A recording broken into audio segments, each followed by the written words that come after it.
As the international community is confronted with multiple crises, primarily the Russia-Ukraine conflict and the global financial downturn, Myanmar has largely slipped off the radar. However, the recent execution of 4 pro-democracy activists by the military junta that has ruled the country since it overthrew the Aung San Suu Kyi-led hybrid regime last year, has once again brought Myanmar into the global discussion.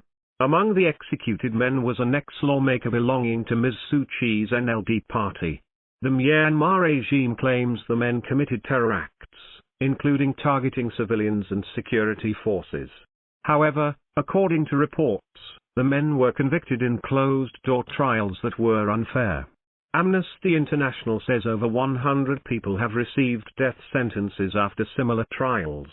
The condemnation from the international community has been swift, with mostly the Western Bloc denouncing the killings, while regional grouping Asean, of which Myanmar is a member, has also criticized the executions.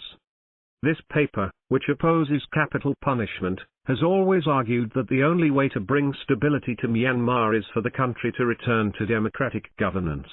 Unfortunately, the ruling generals think otherwise, and the executions are a chilling reminder to pro-democracy elements, as well as the world community, that the junta does not plan to restore democracy. However, foreign powers, especially Myanmar's neighbors in ASEAN, must send a strong message to the military rulers that violence against civilians will not be tolerated, and that a time frame for the return of democracy must be finalized to avoid Myanmar's international and regional isolation. If the junta sees that there are no repercussions after its violent tactics, it will only step up its repressive measures.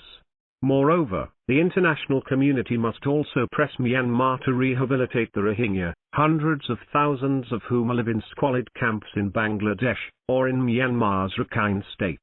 Those responsible for large-scale violence against the community must be brought to justice, while the Rohingya should be allowed to return to their homes and live in peace with fundamental rights guaranteed.